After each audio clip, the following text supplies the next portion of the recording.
இன்றே டவுன்லோட் செய்து உங்கள் ஃபேவரட் ஷோக்களை என்ஜாய் பண்ணுங்க.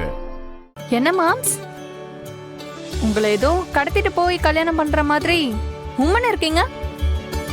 ஏய் வாளு, வாயை வச்சுட்டு சும்மா இருக்க மாட்டேன். இல்ல, நானும் கேட்கலான்னு தான் இருந்தேன். ஏன் ஆதி முகத்துல ஏதோ மிஸ் ஆகுது? அட ஏன் நீங்க வேற, அவருக்கு திடீர்னு ரெஜிஸ்டர் மேரேஜ்னு சொன்னதும் ஒரு மாதிரியா இருக்காரு. இன்னும் 2 மாசத்துல எங்களுக்கு கிராண்டா நடக்க போற கல்யாணத்தை பாருங்க. அதுல ஆதி எவ்வளவு சந்தோஷமா இருக்காருன்னு.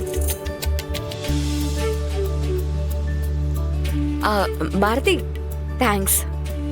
எதுக்கு மேடம் இப்போ தேங்க்ஸ்லாம் சொல்றீங்க? இல்ல, நீங்க இல்லனா எனக்கும் ஆதிக்கும் இன்னைக்கு ரெஜிஸ்டர் மேரேஜ் நடக்காது இல்லையா? உங்களுக்கு இன்னைக்கு மட்டும் இல்ல, என் வாழ்க்கை முழுக்க நான் நன்றி சொல்லிக்கிட்டே இருக்கணும். அக்கா, நன்றி எல்லாம் கொஞ்சம் பேலன்ஸ் வச்சுக்கோ. அடுத்து நடக்க போற உங்க கல்யாணத்துக்கும் பாரதி அக்கா தான் முன்னாடி நின்று எல்லாம் பண்ண போறாங்க. அப்போ உங்களுக்கு தேங்க்ஸ் சொல்லணும்ல. அதுக்கு என்ன, இப்பவும் சொல்றேன், அப்பவும் சொல்லிட்டு போறேன். அப்படி பார்த்தா நீங்களும் ஆதி சாரும் எங்களுக்கு செஞ்ச ஹெல்ப்புக்கு நான் சாகர வரைக்கும் நன்றி சொல்லிட்டே இருக்கணும் மேடம். அது ஆதியோட கேரக்டர் பாரதி. அடுத்தவங்க கஷ்டப்படுறத பார்த்து அவரால சும்மா இருக்க முடியாது. இவரு இப்போ இல்ல, காலேஜ் படிக்கும் போதுல இருந்தே இவர் இப்படிதான். இவரோட இந்த கேரக்டரை பார்த்துதான் நான் ஆதிய லவ் பண்ணேன்.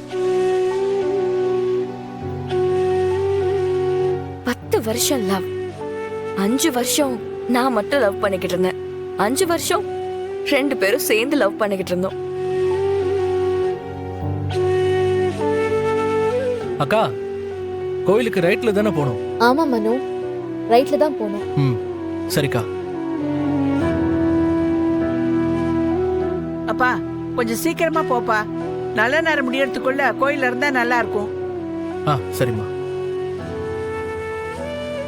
மித்ரா, இந்தா, இந்த பணத்தை உன் படம் முந்தானையில முடிஞ்சு வச்சுக்கோ. இந்த கல்யாணம் ஒரு குறையும் இல்லாம நல்லபடியா நடக்கணும்னு வேண்டிக்கிட்டு சாமி முண்டியல்ல போட்டுரு. கண்டிப்பா இந்த கல்யாணம் நல்லபடியா நடக்கும்.